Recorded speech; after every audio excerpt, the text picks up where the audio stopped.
어머, 이게 무슨 쉰내야? 노인네 칠순 잔치라고 음식물 쓰레기를 가져왔니? 화려한 칠순 잔치가 열리는 호텔 연회장. 시어머니는 며느리가 밤새 끓인 갈비찜을 쓰레기통에 쏟아버렸습니다. 이딴 거 갖다 치우고 가서 설거지나 해. 밥값은 해야지. 하지만 시어머니는 꿈에도 몰랐을 겁니다. 그 쓰레기통에 처박힌 음식이 시어머니의 가짜 명인 행세를 끝장낼 결정적 증거가 될 줄은 말입니다. 잠시 후 대한민국 최고 미식권위자가 식모 취급받던 며느리에게 90도 인사를 올리는데 과연 칠순 잔치판은 어떻게 뒤집어졌을까요? 이 사연이 마음에 닿으시면 구독과 좋아요 한 번만 눌러주세요. 둔탁한 소리와 함께 묵직한 뚜껑이 열렸습니다. 코끝을 찌르는 쌉싸름한 한약재 향과 고소한 기름 냄새가 복도를 가득 채웠습니다. 하지만 그 향기는 1초도 지나지 않아 역한 쓰레기통 냄새로 바뀌고 말았습니다. 아이고 코야. 이게 무슨 시궁창 썩는 냄새니? 너 오늘 시어미 칠순 잔치에 재 뿌리러 왔어? 어쩜 이렇게 눈치라곤 약에 쓰려도 없니? 화려한 개량 한복을 입은 시어머니 오영숙이 코를 감싸주며 소리쳤습니다. 그녀의 손은 벌써 며느리의 찬압을 낚아채고 있었습니다. 이틀 밤을 꼬박 세워 기름기를 걷어내고 8시간 넘게 약불로 고아낸 약선 갈비찜이었습니다. 연주는 손마디가 뻣뻣해지고 허리가 끊어질 듯 아팠지만 약불만은 끝까지 지켰습니다. 돌아가신 친정어머니가 물려주신 20년 묵은 비법으로 만든 세상에 단 하나뿐인 요리였거든요. 어머니, 이거 제가 이틀 동안. 시끄럽다. 그 입 좀 다물어. 귀한 손님들 오시는데 재수없게 어디서 구정물 같은 걸 들이밀어? 당장 안 치워? 시어머니는 연주의 말이 끝나기도 전에 복도 끝에 있는 대형 쓰레기통으로 성큼성큼 걸어갔습니다. 그리고는 일말의 망설임도 없이 그 귀한 찬압을 거꾸로 뒤집어 버렸습니다. 찬압이 뒤집히며 끈적하고 검붉은 갈비찜 덩어리들이 음식물 쓰레기통 안으로 처참하게 쏟아져 내렸습니다. 바닥으로 튀어오른 뜨거운 국물이 연주의 하얀 운동화 위로 흉하게 번져나갔습니다. 마치 그녀의 심장이 터져서 흐르는 피눈물처럼 말입니다. 뜨끈한 기운이 발등을 적셨지만 마음은 시베리아 벌판에 선 듯 시리게 얼어붙는 순간이었습니다. 아깝게 그걸 왜 버려요, 어머니? 연주가 울먹이며 빈 찬압을 잡으려 하자 시어머니가 혀를 차며 말했습니다. 이게 다 너 사람 되라고 가르치는 거야. 이것 먹고 손님들 배탈 나면 네가 책임질래? 넌 어쩜 그렇게 없어 보이는 티를 못 내서 안달이니? 시어머니는 빈 찬압을 연주의 가슴팍에 툭 던졌습니다. 단단한 플라스틱 모서리가 명치를 찔러왔지만 가슴속에 박힌 비수보다는 덜 아팠습니다. 꼴도 보기 싫으니까 썩 꺼져. 냄새 풍기지 말고 구석에 처박혀서 설거지나 해. 밥을 먹었으면 밥값은 해야 할 거 아니야. 기가 막힐 노릇이었습니다. 이 식당은 사실 연주 명의로 된 가게였으니까요. 아니, 정확히 말하면 그녀가 친정 유산으로 사들여 남몰래 키워온 대한민국 최고의 한정식 명가 청운각이었습니다. 남편 기 살려주려고 비밀로 했더니 아주 상전이 따로 없더군요. 그때였습니다. 복도 저편에서 남편 성훈이 헐레벌떡 뛰어왔습니다.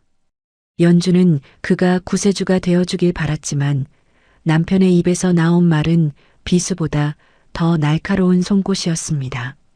아이고 진짜 너 제정신이야?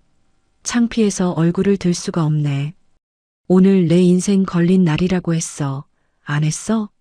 남편은 연주의 젖은 운동화를 보더니 더러운 벌레라도 본 듯 인상을 찌푸렸습니다. 여보, 어머니가 내 갈비찜을. 그깟 고기 덩어리가 문제야 지금? 네가 내 앞길 막으려고 작정했지? 엄마 비위 좀 맞추는 게 그렇게 힘드냐고.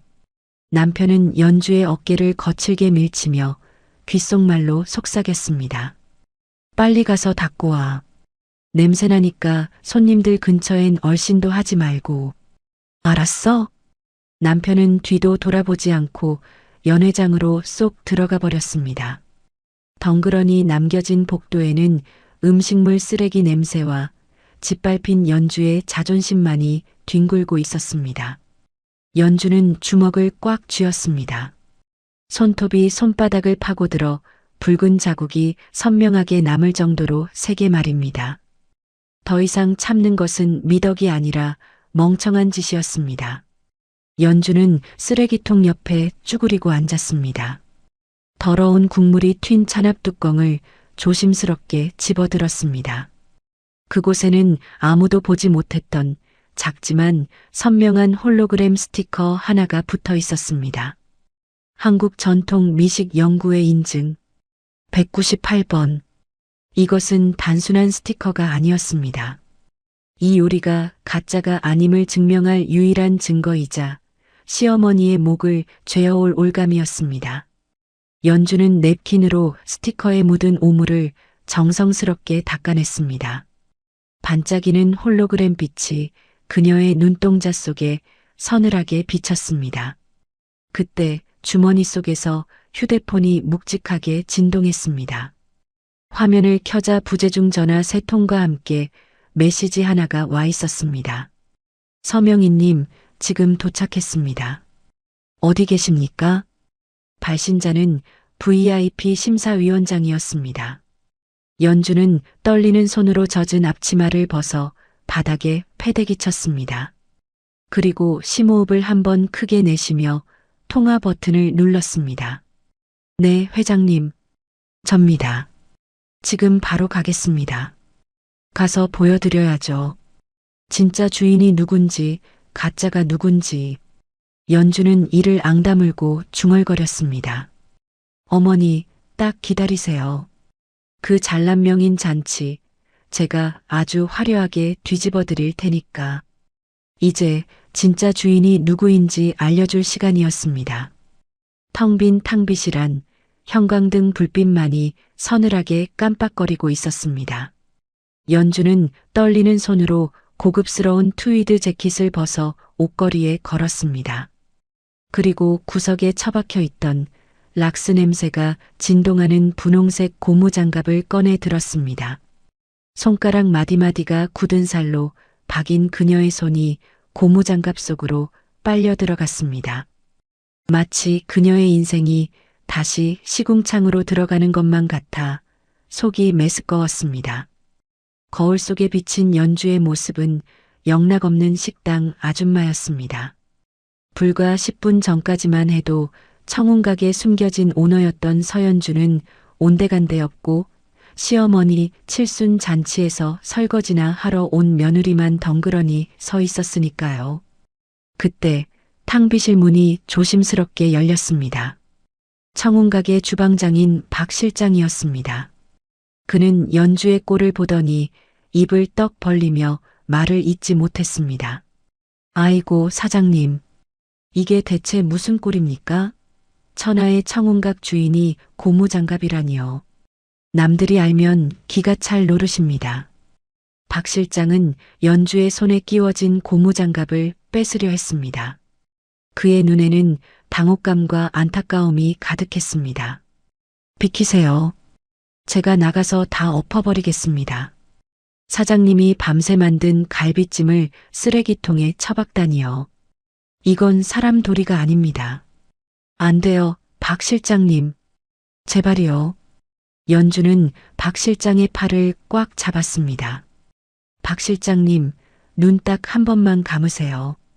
오늘 시어머니 칠순 잔치잖아요. 여기서 제가 사장인 거 밝히면 우리 남편 기가 살겠어요? 죽겠어요? 저 이혼 당하기 싫어요. 아니, 그래도 그렇지. 가서 부족한 음식이나 더 채워주세요. 전 정말 괜찮으니까요. 연주는 억지로 입꼬리를 올리며 박 실장을 밀어냈습니다. 박 실장은 깊은 한숨을 내쉬며 고개를 떨구고 나갔습니다. 괜찮기는커녕 속이 문드러져 썩어가는 냄새가 진동하는 것 같았지만 어쩔 수 없었습니다. 돌아가신 친정엄마가 남긴 유언 때문이었거든요. 연주야, 여자는 가정이 편해야 성공하는 법이다. 네가 좀 손해보더라도 참아라. 그게 이기는 거야. 어머니, 제가 지는 게 아니라 이기는 거 맞나요?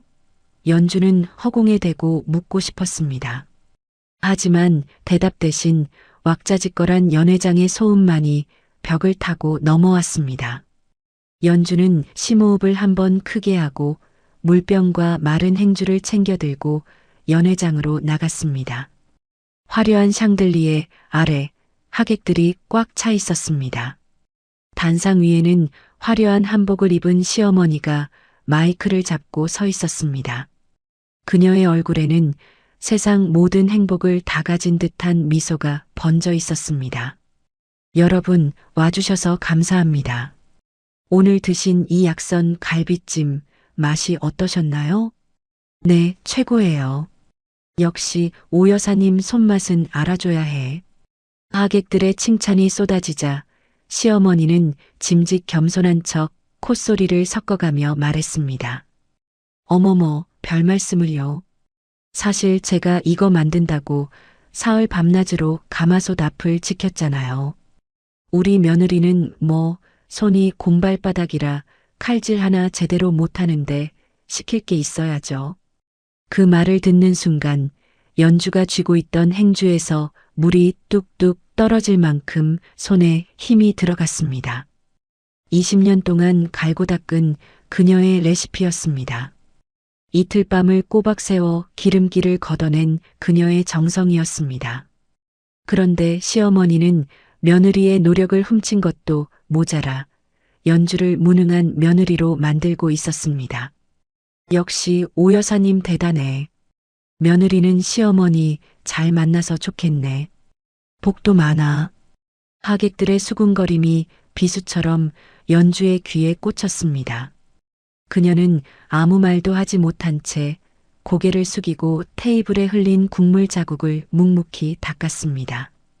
행주질을 할 때마다 그녀의 자존심도 함께 문질러지는 것 같았습니다. 그때였습니다. 아, 이게 정신이 있는 거야, 없는 거야. 아줌마, 눈을 어디다 두고 다니는 거야? 날카로운 비명과 함께 누군가가 연주의 발을 툭 걸었습니다. 연주는 중심을 잃고 휘청거리며 들고 있던 물병을 쏟고 말았습니다. 차가운 물이 바닥에 흥건하게 고였습니다. 고개를 들어보니 시누이가 팔짱을 낀 채 그녀를 쏘아보고 있었습니다. 일당 받고 남의 집 잔치 왔으면 밥값은 똑바로 해야지. 이게 얼마짜리 구두인데. 이거 파리에서 사온 거라고. 네가 평생 설거지해도 못 갚아. 시누이는 하객들이 다 들으라는 듯 큰 소리로 악을 썼습니다. 연주의 정체를 모르는 하객들은 혀를 차며 그녀를 비난했습니다. 쯧쯧, 젊은 사람이 칠칠 맡기는. 저래서야 어디 식당 일하겠어? 시누이의 눈에는 연주를 조롱하는 기색이 역력했습니다. 연주는 입술을 꽉 깨물었습니다. 여기서 화를 내면 시어머니의 거짓말이 들통날 것이고 그러면 남편의 협회장 출마도 물거품이 될 게 뻔했습니다. 죄송합니다. 제가 부주의했습니다. 연주는 허리를 숙여 쏟아진 물을 닦았습니다. 시누이는 그제야 만족한 듯 콧방귀를 뀌며 돌아섰습니다. 바닥을 닦는 연주의 손등 위로 뜨거운 눈물 한 방울이 툭 떨어졌습니다. 그 수모를 겪고 구석으로 물러나 있는데 누군가 연주의 팔을 거칠게 잡아 끌었습니다. 남편이었습니다. 그는 연주를 사람들의 눈이 닿지 않는 기둥 뒤로 끌고 갔습니다. 걱정스러운 표정일 거라 기대했던 연주가 바보였습니다. 남편의 얼굴은 불그락푸르락해져 있었습니다. 야, 너 정신이 있어, 없어? 쥐 죽은 듯이 처박혀 있으랬지. 누가 고개 빳빳이 들고 돌아다니래? 남편은 뱀이 씩씩거리는 듯한 목소리로 윽박질렀습니다. 어머니가 손님들 물 시중 들라고 시키셨어. 밥값 하라는데 어떻게? 나보고 놀고 먹는 식충이라는데. 그럼 티 안 나게 기어다녔어야지. 동생 신발을 그 꼴로 만들어? 너 일부러 그랬지? 내 얼굴에 먹칠하려고 작정했지? 여보, 당신 진짜 너무한다. 신우이가 발건 거 뻔히 봤으면서. 그리고 저 갈비찜. 당신 양심이 있으면 말해봐. 저게 어머니 솜씨야? 내 피땀이잖아. 도둑질한 걸로 명인되면 그게 당신 자랑이야? 연주는 참았던 울분을 토해냈습니다. 하지만 남편은 코웃음을 쳤습니다. 아이고, 나셨네, 나셨어. 야, 부부 사이에 네 거 내 거가 어딨어? 엄마가 명인되면 그 돈이 다 누구한테 오는데? 넌 어쩜 그렇게 속이 좁아? 사람이 좀 대국적으로 살아, 대국적으로. 남편은 연주의 어깨를 툭 밀쳤습니다. 밀쳐진 어깨보다 그 말 한마디가 더 아팠습니다. 식구끼리라니요. 이 집안에서 연주는 식구가 아니라 필요할 때 쓰고 버리는 소모품일 뿐이었습니다. 남편의 체온이 닿았던 어깨가 차갑게 식어가는 기분이었습니다. 연회장의 왁자지껄한 웃음소리가 윙윙거리는 이명처럼 귓가에서 맴돌았습니다. 이 사람들에게 나는 대체 뭐였을까? 허무함에 다리가 풀릴 것 같던 바로 그때였습니다. 연회장 입구가 갑자기 소란스러워졌습니다. 오셨다. 강 회장님 오셨어. 검은 양복을 입은 수행원들이 육중한 문을 활짝 열어젖혔습니다. 일순간 연회장의 공기가 바뀌었습니다. 시끄럽던 음악 소리도 하객들의 잡담도 뚝 끊겼습니다. 모두의 시선이 입구로 쏠렸습니다. 지팡이를 짚은 백발의 노신사가 위험 있는 발걸음으로 들어오고 있었습니다. 재계 서열 1위 기업 총수이자 대한민국 미식협회장인 강진태 회장이었습니다. 오늘 시어머니의 명인 심사를 맡은 분이기도 했습니다. 단상 위에 있던 시어머니의 얼굴에 화색이 돌았습니다. 남편도 옷매무새를 다듬으며 입구 쪽으로 달려나갔습니다. 아이고, 회장님. 여기까지 귀한 걸음을 해주시고. 영광입니다. 정말 가문의 영광이에요. 시어머니는 버선발로 뛰어나가 90도로 허리를 숙였습니다. 하지만 강 회장의 표정은 싸늘하기 그지없었습니다. 그는 시어머니의 악수도 받지 않은 채 코를 킁킁거리며 연회장을 둘러보았습니다. 마치 먹잇감 냄새를 맡은 맹수처럼 말입니다. 음식 냄새보다 역한 거짓말 냄새가 진동을 하는구먼. 강 회장의 낮은 목소리가 정적을 깨고 울려 퍼졌습니다. 시어머니의 미소가 파들파들 떨리기 시작했습니다. 연주는 기둥 뒤에서 숨을 죽인 채 그 광경을 지켜보았습니다. 심장이 쿵쿵거리며 귓가에서 요동쳤습니다. 이제 곧 진짜 심판이 시작될 것이라는 예감이 드는 순간이었습니다. 연회장의 감도는 정적은 숨이 막힐 듯 무거웠습니다. 허공에 멈춘 시어머니의 손이 파르르 떨리고 있었습니다. 강 회장은 시어머니를 투명 인간 취급하며 지나쳤습니다. 남편 성훈이 당황한 기색을 감추며 허둥지둥 앞으로 나섰습니다. 아이고, 회장님. 여기까지 오시느라 고생하셨습니다. 이쪽 상석으로 모시겠습니다. 성훈은 90도로 허리를 굽히며 강 회장을 안내하려 했습니다. 하지만 강 회장은 자리에 앉을 생각조차 없어 보였습니다. 그는 지팡이 끝으로 테이블 정중앙에 놓인 갈비찜 그릇을 툭 건드렸습니다. 앉는 건 나중 일이고, 이게 그 잔에 어머니가 만들었다는 명인 도전작인가? 강 회장의 날카로운 질문에 시어머니가 화들짝 놀라며 끼어들었습니다. 네, 맞습니다, 회장님. 제가 3일 밤낮으로 사골 육수 내고 귀한 한약재 넣어서 고아낸 엽작입니다. 드셔보시면 아주 깜짝 놀라실 거예요. 시어머니는 특유의 가식적인 눈웃음을 치며 아양을 떨었습니다. 그 뻔뻔한 거짓말에 기가 찼지만 강 회장은 속아줄 생각이 없어 보였습니다. 그는 젓가락을 들어 갈비찜 한 점을 집어 올렸습니다. 입에 넣는 대신 고기결을 찢어보듯 살살 헤집었습니다. 부드럽게 찢겨야 할 고기가 퍽퍽하게 부서져 내렸습니다. 고기결이 다 죽었어. 강 회장의 낮은 목소리가 연회장에 쩌렁쩌렁하게 울렸습니다. 이건 약불에 뭉근하게 졸인 게 아니야. 압력솥에 넣고 센 불로 쪄버린 거지. 시간을 단축하려고 쓴 얄팍한 편법이란 말이요. 시어머니의 얼굴에서 핏기가 싹 가셨습니다. 하객들이 웅성거리기 시작했습니다. 어머, 편법이라니? 오 여사님 실력 아니었어? 압력솥 쓴 거면 동네 식당이랑 뭐가 달라? 수군거림이 커지자 성운의 이마에도 식은땀이 송골송골 맺혔습니다. 하지만 강 회장의 심판은 거기서 끝나지 않았습니다. 그는 코를 킁킁거리며 공기를 깊게 들이마셨습니다. 무엇보다 냄새가 달라. 네, 냄새라니요? 시어머니가 말까지 더듬으며 되물었습니다. 아까 내가 복도에 들어설 때 맡았던 그 냄새가 아니야. 20년 묵은 시간장의 깊은 향과 사냐초 효소의 그 은은한 향기 말일세. 그건 흉내낸다고 나는 향이 아니거든. 강 회장의 눈빛이 매섭게 번뜩였습니다.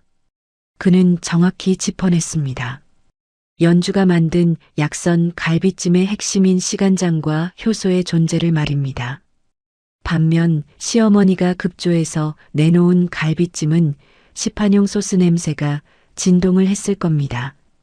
그 요리 어디 있소? 강 회장이 시어머니와 성운을 번갈아 보며 물었습니다. 내 코는 못 속입니다. 그 진짜 배기 요리 숨기지 말고 당장 가져오시오. 시어머니와 성운의 눈동자가 지진난 듯 흔들렸습니다. 그 진짜는 조금 전 시어머니가 노인네 냄새난다며 쓰레기통에 처박아 버렸으니까요. 두 사람은 꿀먹은 벙어리처럼 입만 뻥긋거렸습니다. 침묵이 길어지자 강 회장의 표정이 험악해졌습니다. 그때 성운이 급하게 끼어들었습니다. 아, 그게 사실은 재료가 좀 상해서 오는 길에 폐기했습니다. 폐기? 네. 냄새가 좀 이상하길래 감히 회장님께 드릴 수준이 못 되어서 제가 버렸습니다. 죄송합니다. 성우는 위기를 모면하려고 또다시 거짓말을 뱉었습니다. 상했다니요.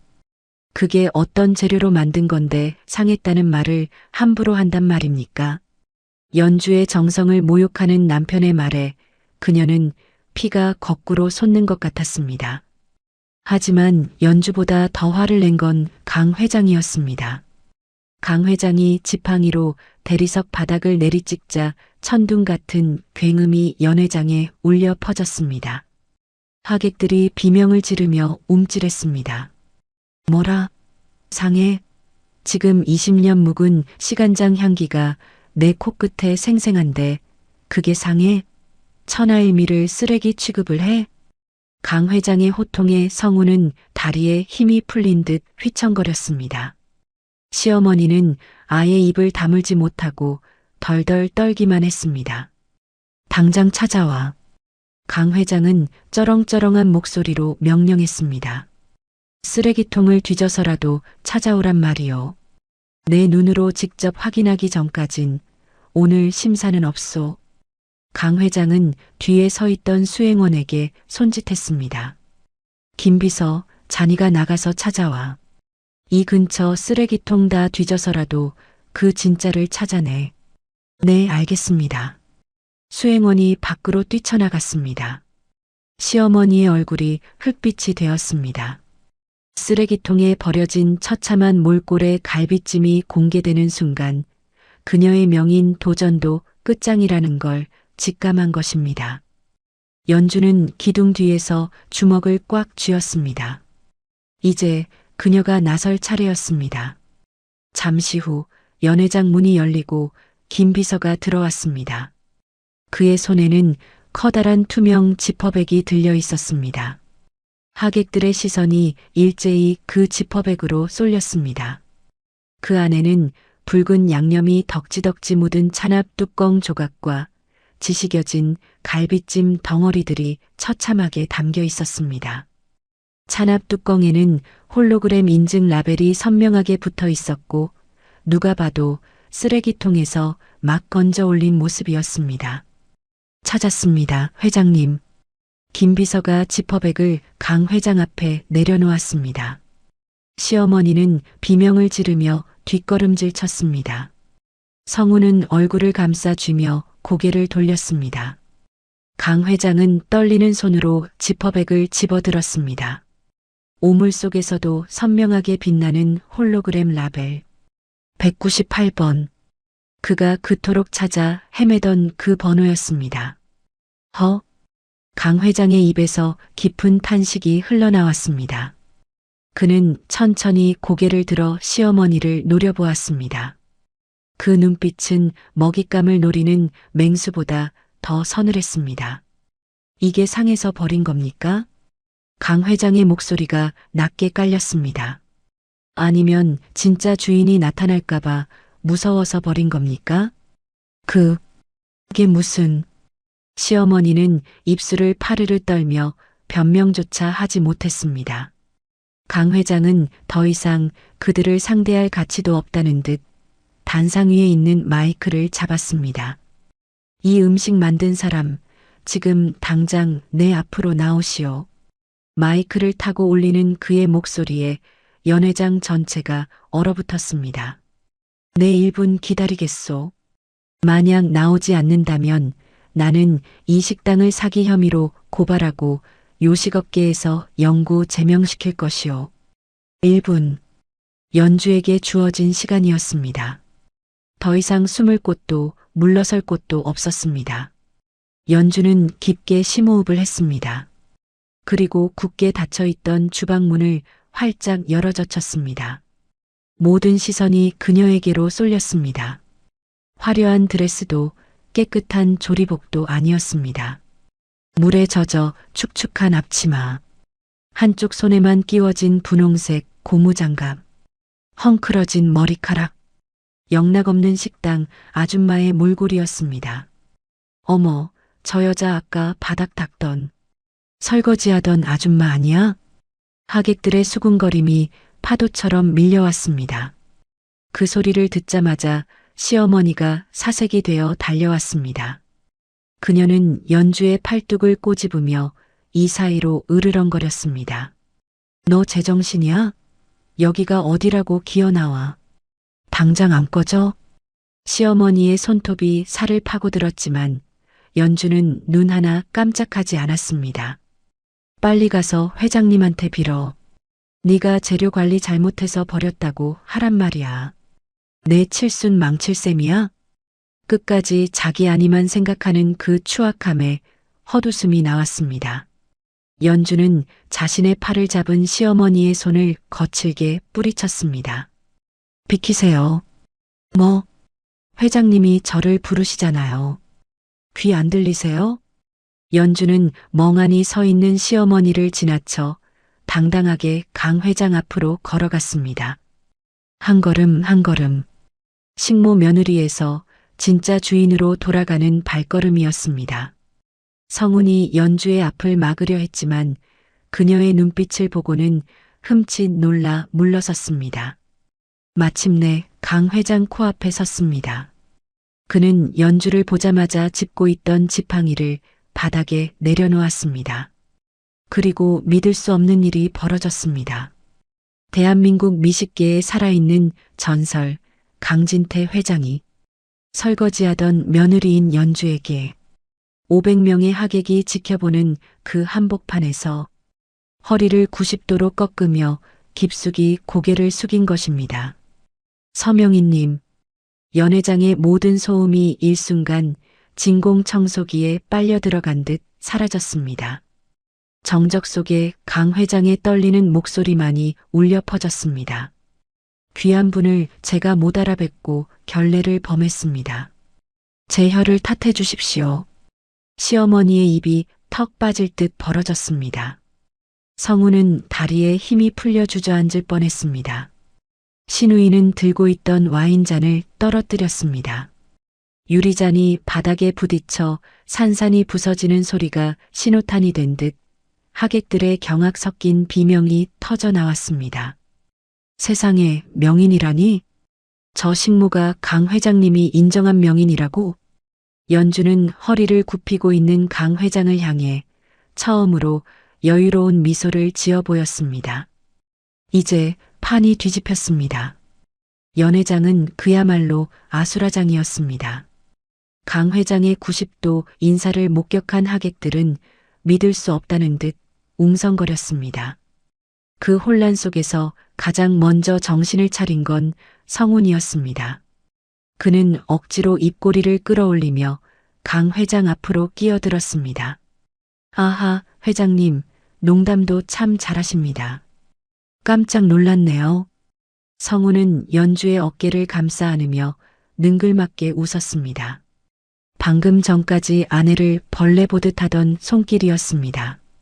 연주는 소름이 끼쳤습니다. 얘 그냥 저희 집 사람이에요. 보시다시피 요리라곤 밥하고 빨래밖에 모르는 여자입니다. 명희는 무슨 가당치도 않죠. 성우는 끝까지 아내를 깎아내리며 상황을 무마하려 했습니다. 하지만 강 회장의 표정은 차갑게 식어 있었습니다. 그는 성운을 노려보며 낮게 으르렁거렸습니다. 자네 눈엔 이게 밥으로 보이나? 네. 아니 뭐.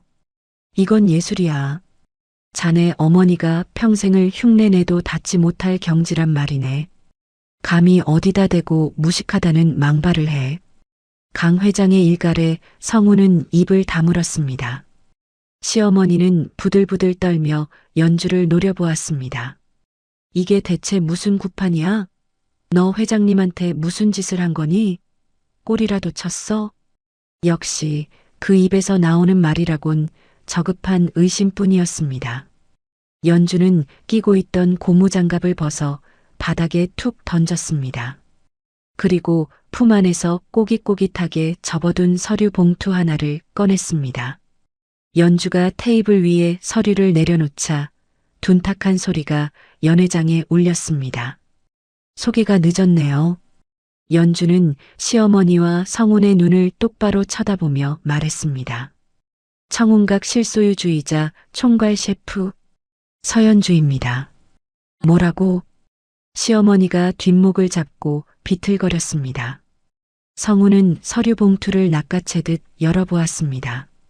그 안에는 청운각 사업자 등록증과 건물 등기부등본이 들어 있었습니다. 소유자란에 선명하게 박힌 이름 서연주. 부인할 수 없는 진실이었습니다. 말도 안 돼. 이 큰 식당이 내 거라고? 시어머니는 믿기지 않는다는 듯 중얼거렸습니다. 너 우리 아들 몰래 딴 주머니 찾니? 내 아들 등골 빼먹어서 이 가게 차린 거야? 끝까지 돈 타령, 아들 타령. 기가 막혀서 헛웃음이 터지는 순간이었습니다. 착각하지 마세요. 어머니가 무시하던 제 친정 유산, 그리고 제가 20년 동안 손가락 베어가며 칼질해서 번 돈입니다. 연주는 성운을 쏘아보았습니다. 당신 기 안 죽이려고, 내 남편 기 살려주려고 여태껏 비밀로 하고 뒤에서 설거지나 했는데 아주 상전이 따로 없더군요. 연주의 말이 끝나기가 무섭게 대기하고 있던 김지배인과 직원들이 일제히 그녀의 뒤로 와서 도열했습니다. 그들은 허리를 90도로 숙이며 우렁차게 외쳤습니다. 사장님, 지시만 내려주십시오. 수십 명의 직원들이 연주를 호위하듯 둘러싼 모습은 그 자체로 거대한 벽이었습니다. 시어머니와 성우는 그 위압감에 눌려 뒷걸음질 쳤습니다. 연주는 김지배인에게 손짓했습니다. 김지배인, 네, 사장님. 지금 당장 내 가게에서 외부인들 내보내세요. 오늘 영업 종료합니다. 알겠습니다.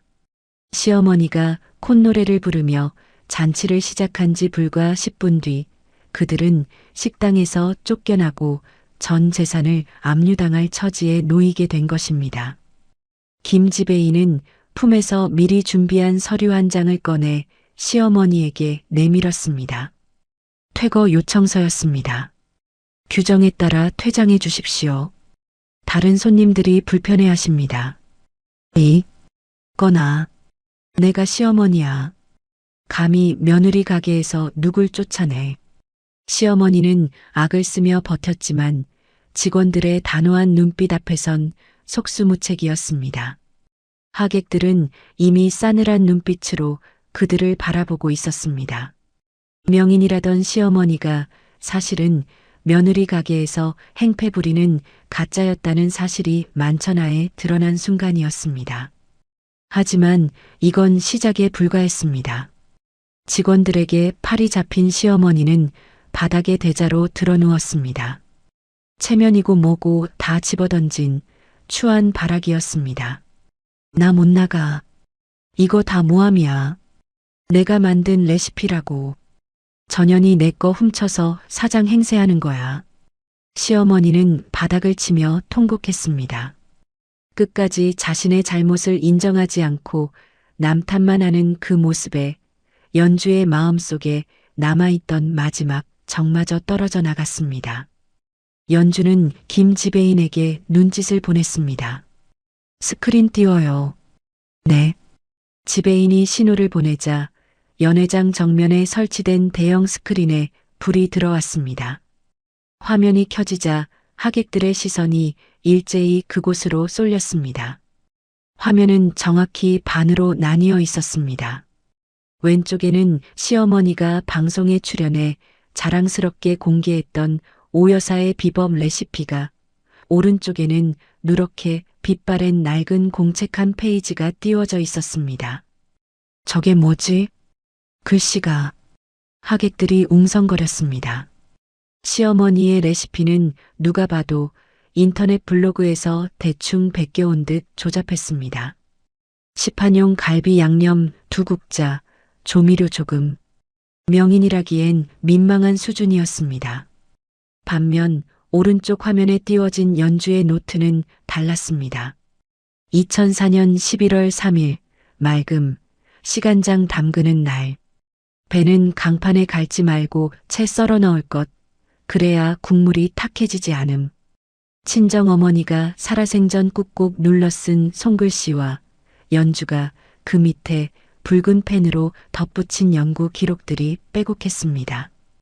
20년의 세월과 정성이 고스란히 담긴 증거였습니다. 강 회장이 마이크를 잡고 나섰습니다. 이 노트, 내가 10년 전에도 봤던 거요. 그는 화면 속 낡은 노트를 가리키며 말했습니다. 글씨체부터 재료 배합, 불 조절 노하우까지. 오 여사, 당신은 평생을 흉내내도 못 따라갈 깊이가 이 노트 한 장에 다 들어있소. 어디서 감히 도둑질을 해. 강 회장의 일갈의 시어머니는 꿀먹은 벙어리가 되었습니다. 하지만 폭로는 여기서 끝이 아니었습니다. 화면이 바뀌었습니다. 이번에는 엑셀 파일 하나가 적나라하게 공개되었습니다. 오영숙 법인카드 사용 내역. 5월 8일 백화점 명품관 500만 원. 6월 12일 성형외과 시술비 300만 원. 7월 1일 강원도 정선 카지노 호텔 200만 원. 박성훈 식자재 납품 비리. 등급의 고기를 1등급으로 속여 납품. 차액 3천만 원 횡령. 하객들 사이에서 경멸 섞인 야유가 터져나왔습니다. 와, 세상에. 며느리 돈으로 명품 사고 도박까지 했어? 남편이란 사람은 자기 가게에 불량 고기를 납품해? 콩가루 집안이네. 낯뜨거운 민낯이 만천하에 드러나자 성우는 얼굴을 들지 못했습니다. 신우이가 비명을 지르며 단상으로 뛰어 올라갔습니다. 이거 당장 끄란 말이야. 신우이는 스크린 전원 코드를 뽑으려 발악했지만 강 회장의 비서가 앞을 가로막았습니다. 증거인멸 시도입니까? 경찰 부르겠습니다. 비서의 단호한 말에 신우이는 주저앉아 울기 시작했습니다. 강 회장은 혀를 차며 싸늘하게 선언했습니다. 요리 이전에 사람이 덜 됐구먼. 내 이름 걸고 장담하건대 당신들은 오늘부로 요식업계에서 영구 제명이요. 협회 규정 제12조에 의거하여 심사 기록 조작 및 레시피 도용이 확인되었소. 협회 차원에서 사기 및 횡령 혐의로 고발 조치하겠소. 때마침 도착한 협회 직원이 시어머니 앞으로 다가왔습니다. 그의 손에는 자격 박탈 통지서가 들려 있었습니다. 오영숙 씨, 본 협회 규정에 의거하여 명인 심사 자격을 박탈합니다. 추후 어떠한 활동도 불가능함을 통보합니다. 시어머니는 통지서를 받아들고 부들부들 떨었습니다. 평생을 목매달았던 명인 타이틀이 자신의 탐욕 때문에 산산조각 나는 순간이었습니다. 안 돼. 내 명예가, 내 칠순 잔치가. 시어머니는 종이를 구기며 바닥에 주저앉아 통곡했습니다. 하지만 그 눈물을 닦아줄 사람은 아무도 없었습니다. 오히려 하객들은 더럽다는 듯 옷깃을 여미며 하나둘 자리를 뜨기 시작했습니다. 연주는 그 모습을 차갑게 내려다보았습니다. 동정심 따위는 들지 않았습니다. 자업자득, 뿌린 대로 거두는 법이니까요. 연주는 김 비서가 들고 있던 투명 지퍼백을 건네받았습니다. 그 안에는 여전히 붉은 양념이 묻은 찬압 뚜껑 조각과 깨진 파편들이 들어 있었습니다. 홀로그램 인증 라벨이 오물 속에서도 선명하게 빛나고 있었습니다. 남들이 보기엔 그저 더러운 쓰레기였지만 연주에게는 훈장과도 같은 증거물이었습니다. 연주는 테이블 위에 놓인 하얀 냅킨을 집어들었습니다. 그리고 지퍼백 겉면에 묻은 먼지를 아주 천천히 정성스럽게 닦아냈습니다. 마치 귀한 예물을 포장하듯 말입니다. 그 고요한 행동에 시어머니의 울음소리도 잦아들었습니다. 모두가 숨을 죽이고 연주를 지켜보았습니다. 연주는 지퍼백을 시어머니 앞에 내려놓았습니다. 그릇 부딪히는 소리 하나 없이 아주 조용하고 무겁게 내려놓았습니다. 시어머니는 오물이 묻은 찬압 조각을 보며 흠칫 놀라 몸을 뒤로 뺐습니다. 가져가세요. 연주는 시어머니의 흔들리는 눈동자를 똑바로 응시하며 말했습니다. 어머니가 아까 쓰레기통에 버리신 거잖아요. 기억나시죠? 너 지금 나 놀리니? 놀리다니요. 어머니가 버리신 건 단순한 갈비찜이 아니었습니다. 친정 엄마가 물려주신 제 20년 인생이었고 며느리의 정성이었습니다. 연주의 목소리는 떨리지 않았습니다. 오히려 서늘할 정도로 차분했습니다. 다시 주워 담지는 못해도 기억은 하세요. 평생 두고두고 보면서 후회하세요. 이게 며느리가 드리는, 아니 청운각 사장으로서 드리는 마지막 대접입니다. 시어머니는 부들부들 떨면서도 아무 말도 하지 못했습니다. 지퍼백 속에 담긴 그 처참한 쓰레기가 곧 자신의 처지라는 것을 깨달은 듯 했습니다. 성운도 고개를 푹 숙인 채 말이 없었습니다. 연주는 미련 없이 뒤돌아섰습니다. 더 이상 그들과 섞을 말도 나눌 감정도 남아있지 않았습니다. 김지배인, 네 사장님, 손님들 배웅해 드려요. 아주 정중하게. 알겠습니다. 김지배인의 신호에 보안 요원들이 다가왔습니다. 그들은 거칠게 밀거나 소리치지 않았습니다. 그저 양쪽에서 시어머니와 성운의 팔짱을 끼고 정중하게, 하지만 거부할 수 없는 힘으로 일으켜 세웠습니다. 규정에 따라 퇴장 조치하겠습니다. 나가주십시오. 이거 나. 내 발로 나갈 거야. 이거 놓으라고. 시어머니는 마지막 자존심이라도 지키려는 듯 발버둥 쳤지만 소용없었습니다.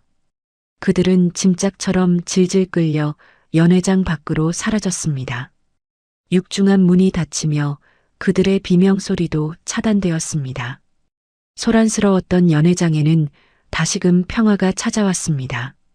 마치 썩은 이를 뽑아낸 것처럼 시원하고 개운한 적막감이었습니다. 강 회장이 연주의 어깨를 두툼한 손으로 토닥여 주었습니다. 고생 많으셨습니다. 서명인. 이제야 제자리를 찾았군요. 그 따뜻한 위로에 참았던 눈물이 핑 돌았습니다. 하지만 연주는 울지 않았습니다. 이제는 울 시간이 아니라 그녀의 진짜 인생을 시작할 시간이었으니까요. 호텔에서 쫓겨난 시어머니 가족은 택시를 탈 돈조차 없어 터덜터덜 걸어서 집으로 향했습니다. 화려했던 한복 치맛자락은 흙탕물에 절어 엉망이 되었고 하이힐을 신은 발은 물집이 잡혀 절뚝거렸습니다. 지옥 같은 하루였지만 집이라도 가서 쉬면 나아질 거라 믿었을 겁니다. 하지만 그들을 기다리고 있는 건 안식처가 아니었습니다. 왜 문이 안 열려? 성우는 도어록 비밀번호를 몇 번이나 눌러댔지만 굳게 닫힌 문은 열리지 않았습니다. 대신 문 앞에 붙은 낯선 종이 한 장이 눈에 들어왔습니다. 부동산 강제 경매 개시 결정 등기. 출입 금지. 이게 뭐야? 경매라니? 시어머니가 비명을 지르며 종이를 떼어내려 했습니다. 성운의 얼굴이 백지장처럼 하얗게 질렸습니다. 성운아, 이게 무슨 소리니? 우리 집이 경매라니? 그게 엄마 칠순 잔치 비용 마련하느라 잠깐 담보로. 이 못난 놈아. 내 허락도 없이 집 문서를 사채업자한테 넘겨. 알고 보니 성우는 연주 명의의 가게에서 횡령한 돈으로도 모자라 시어머니가 살던 아파트까지 몰래 담보로 잡히고 사채를 끌어다 쓴 것이었습니다. 그 돈으로 어머니 명품 백 사들이고 도박빚 갚고 허세 부리며 잔치를 열었던 겁니다.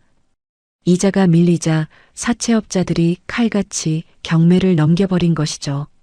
아이고, 내 집 내놔. 시어머니는 아들의 멱살을 잡고 흔들며 울부짖었습니다. 하지만 불행은 거기서 끝이 아니었습니다. 성운의 주머니 속 휴대폰이 미친 듯이 울려대기 시작했습니다. 여보세요? 김 사장님. 박성운 씨, 당신 정신이 있어? 없어?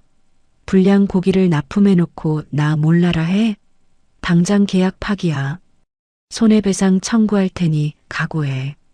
전화를 끊기도 전에 또 다른 문자가 빗발쳤습니다. 미식협회 발신. 박성운 후보자 자격 박탈 통보. 귀하의 비리 혐의로 인해 협회 규정 제15조에 의거하여 영구 제명 처리되었음을 통보합니다. 거래처 발신. 금일부로 모든 거래 중단합니다. 단 한 방의 해고 통보가 아니었습니다. 그가 평생 쌓아왔다고 믿었던 인맥, 거래처, 명예가 도미노처럼 와르르 무너져 내리는 소리였습니다. 업계에 소문이 파다하게 퍼진 탓에 그는 이제 어디서도 받아주지 않는 기피 인물이 되어버린 것입니다. 엄마 때문에. 엄마가 명인병 걸려서 돈 다 썼잖아. 엄마 때문에 내 인생 끝났다고. 성우는 시어머니를 거칠게 밀치며 고함을 질렀습니다. 시어머니는 아스팔트 바닥에 엉덩방아를 찧었습니다. 내가 널 어떻게 키웠는데. 배은망덕한 놈. 서로를 탓하며 짐승처럼 물어뜯고 싸우는 꼴이라니. 가관이었습니다. 그때 오토바이 한 대가 그들 앞에 멈춰섰습니다. 퀵서비스 기사였습니다. 박성운 씨? 등기 왔습니다. 성운이 떨리는 손으로 봉투를 받아들었습니다. 법원에서 날아온 서류였습니다. 이혼 소장 및 위자료 청구 소송, 특정 경제범죄 가중처벌 등에 관한 법률 위반, 횡령혐의 고발장. 연주가 보낸 마지막 선물이었습니다. 성우는 그 자리에 털썩 주저앉았습니다. 지푸라기라도 잡는 심정으로 평소 알고 지내던 변호사에게 전화를 걸었지만 돌아오는 대답은 차가웠습니다. 박 사장님, 죄송하지만 이거는 제가 맡기 어렵습니다. 승산도 없고요. 솔직히 수임료 주실 돈도 없으시잖아요. 전화가 끊겼습니다. 아무도 그 누구도 그들을 도와주려 하지 않았습니다. 철저하게 고립된 섬. 그것이 그들이 자초한 현실이었습니다. 가로등 불빛 아래 멍하니 앉아있는 세 사람의 그림자가 길게 늘어졌습니다. 마치 길가에 버려진 찢어진 쓰레기 봉투처럼 초라하고 볼품없는 모습이었습니다.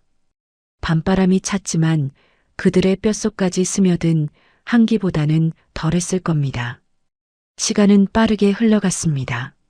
화려했던 단풍이 지고 살을 애는 듯한 칼바람이 부는 겨울이 찾아왔습니다. 계절이 바뀌는 동안 그들의 인생도 완벽하게 뒤바뀌어 있었습니다. 차가운 쇠창살이 가로막힌 구치소 면회실. 성우는 푸른 수의를 입고 앉아 있었습니다. 기름진 머리에 명품 양복을 입고 거드름 피우던 모습은 온데간데 없고 빡빡 깎은 머리에 퀭한 눈동자만 남은 초라한 죄수일 뿐이었습니다. 그는 횡령 액수가 워낙 크고 죄질이 나빠 보석 신청조차 기각당했습니다. 아들아, 유리병 너머로 시어머니가 수화기를 들었습니다. 그녀 역시 꾀죄죄한 몰골이었습니다. 화장기 없는 얼굴엔 검버섯이 가득했고 입고 있는 패딩은 곳곳이 터져 오리털이 빠져나와 있었습니다. 변호사는 구했니? 언제 나온대? 나 지금 찜질방비도 떨어져서 쫓겨나게 생겼다. 돈 좀 융통할 데 없니? 아들은 감옥에 갇혀 있는데 엄이라는 사람은 끝까지 제 배 채울 걱정뿐이었습니다. 성우는 기가 막힌다는 듯 헛웃음을 지었습니다. 엄마, 제발 그만 좀 해. 나 지금 징역 3년 살게 생겼어. 그깟 찜질방비가 문제야? 그럼 어쩌니? 밖은 영하 10도인데 얼어 죽으란 말이냐? 차라리 얼어 죽어. 나도 여기서 죽고 싶으니까. 나가봤자 빚쟁이들한테 맞아 죽을 텐데 차라리 감옥이 낫지. 성우는 수화기를 내려놓고 울부짖었습니다. 교도관들이 그를 끌고 나갔습니다. 시어머니는 닫힌 문을 두드리며 악을 썼지만 아들은 뒤도 돌아보지 않았습니다. 결국 시어머니와 시누이는 찜질방에서도 쫓겨났습니다. 카드는 정지된 지 오래였고 외상값마저 갚지 못해 찜질복을 입은 채로 거리로 내몰린 것입니다. 갈 곳 없는 그들이 향한 곳은 차가운 지하철역이었습니다. 엄마 때문에 내 인생 망쳤어. 시누이는 바닥에 신문지를 깔며 신세 한탄을 하더니 그날 밤 시어머니가 잠든 사이 몰래 도망쳐 버렸습니다. 다음 날 아침 눈을 뜬 시어머니 곁에는 아무도 없었습니다. 믿었던 아들은 감옥에, 딸은 도주. 그녀는 철저하게 혼자가 되었습니다. 며칠째 굶은 배가 요동쳤습니다. 시어머니는 비틀거리며 역산의 쓰레기통을 뒤적거렸습니다. 누군가 먹다 버린 컵라면 용기, 반쯤 남은 음료수병. 평소라면 거들떠보지도 않았을 쓰레기들이 이제는 생명줄처럼 보였습니다. 그때였습니다. 역산의 기둥에 설치된 대형 TV에서 익숙한 얼굴이 나왔습니다. 뉴스 속보. 서연주 명인 한식 세계화의 리더로 선정. 화면 속 연주는 우아한 흰색 정장을 입고 환하게 웃으며 인터뷰를 하고 있었습니다. 강 회장과 함께 요리학교 설립 계획을 발표하는 자리였습니다. 플래시 세례를 받으며 당당하게 서 있는 연주의 모습은 쓰레기통을 뒤지는 시어머니와 너무나도 극명하게 대비되었습니다.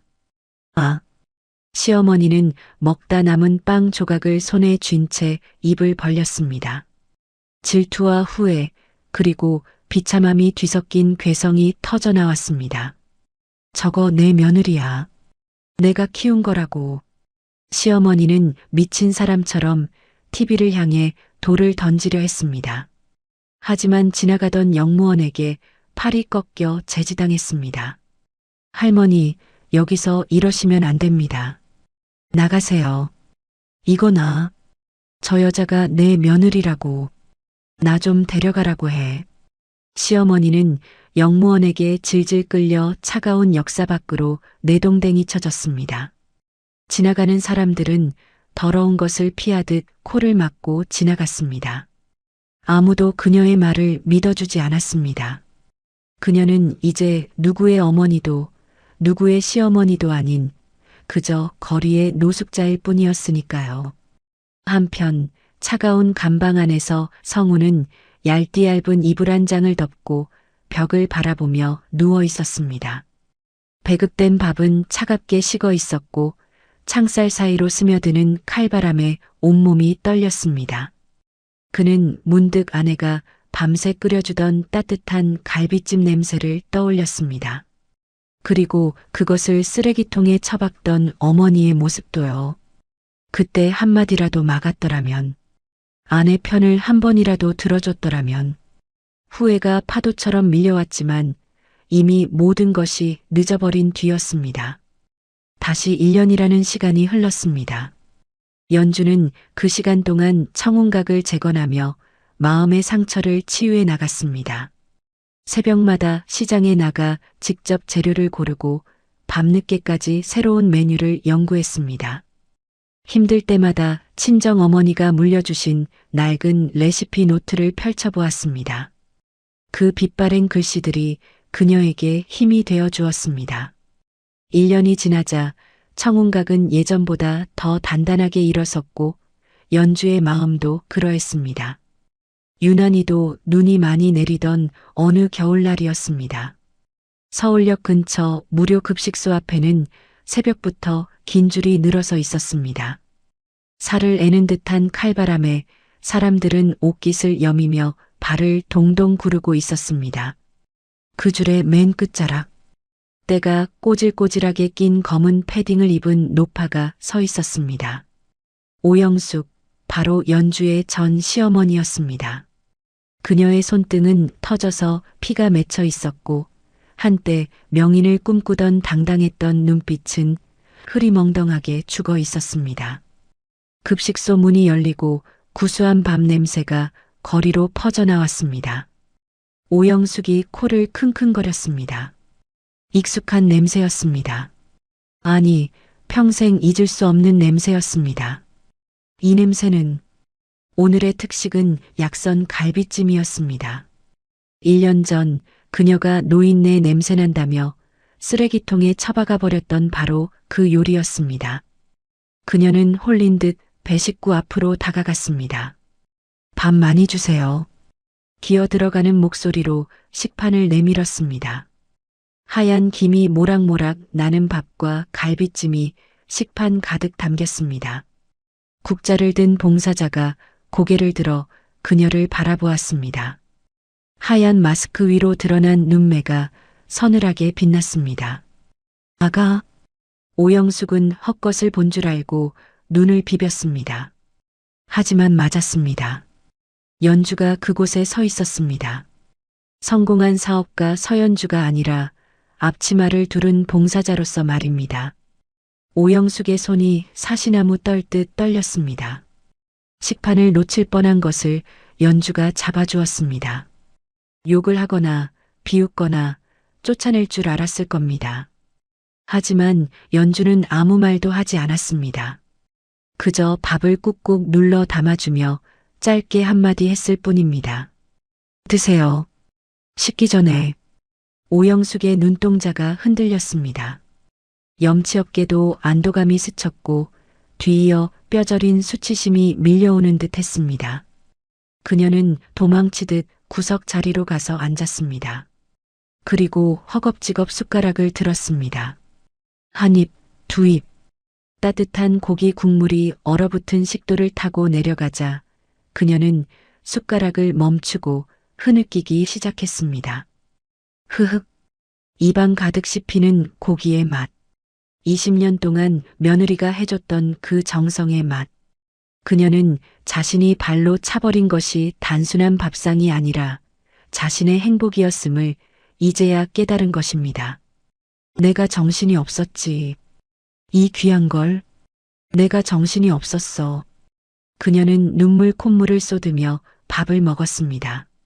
눈물 젖은 밥이 얼마나 짜고 쓴지 그녀는 생애 처음으로 맛보고 있었습니다. 연주는 멀리서 그 모습을 지켜보았습니다. 통쾌하지도 슬프지도 않았습니다. 그저 담담했습니다. 밥은 죄가 없습니다. 연주는 속으로 되뇌었습니다. 죄는 사람이 짓는 것이죠. 연주는 앞치마를 벗어 개어놓고 조용히 급식소 뒷문으로 나갔습니다. 밖에는 한방눈이 내리고 있었습니다. 차가운 눈송이가 뜨거운 뺨 위로 내려앉았습니다. 부디 그 따뜻한 밥 한 끼가 당신에게 가장 아픈 위로이자 평생 잊지 못할 뻘이 되기를 바랍니다. 서연주의 이야기는 여기까지입니다. 모진 겨울을 견뎌낸 나무만이 가장 아름다운 꽃을 피운다고 하죠. 그녀의 인생의 봄날은 이제 막 시작되었습니다. 오늘 서연주 씨의 사연 어떠셨나요? 음식을 버리는 건 쉽지만 그 안에 담긴 사람의 마음을 다시 주워 담는 건 불가능하다는 것을 뼈저리게 느끼게 해준 이야기였습니다. 저도 마지막 장면, 눈물 젖은 밥을 먹는 시어머니를 보며 펜을 잠시 놓았습니다. 미워할 수밖에 없는 사람이지만 밥 앞에서는 누구나 평등하고 약한 존재라는 생각이 들어서요. 부디 연주 씨의 앞날에는 따뜻한 밥상과 웃음만이 가득하기를 진심으로 기도합니다. 가족님들, 혹시 지금 식사는 하셨나요? 아무리 바쁘고 속상한 일이 있어도 밥은 꼭 챙겨 드세요. 여러분이 드시는 그 밥 한 끼가 내일을 살아갈 힘이 되니까요. 오늘 이야기가 답답했던 속을 시원하게 뚫어드렸다면, 그리고 연주 씨의 새로운 봄날을 함께 응원하고 싶으시다면 구독과 좋아요 한 번씩 눌러주세요. 여러분이 눌러주시는 좋아요 하나가 누군가의 춥고 외로운 겨울을 녹이는 따뜻한 봄 햇살이 됩니다. 저는 다음에도 가슴 찡하고 속 시원한 이야기로 다시 찾아오겠습니다. 지금까지 여러분의 품격을 높여드리는 인생사연지의 명품 드라마였습니다. 감사합니다.